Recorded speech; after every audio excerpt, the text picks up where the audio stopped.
Creek near Hershey. Wind from this morning to late tonight.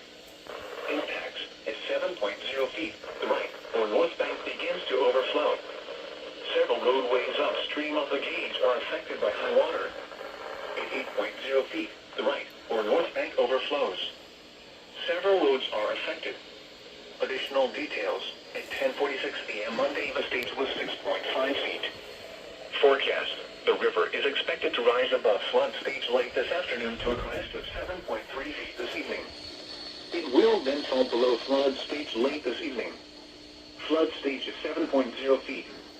http://www.weather.gov/safety/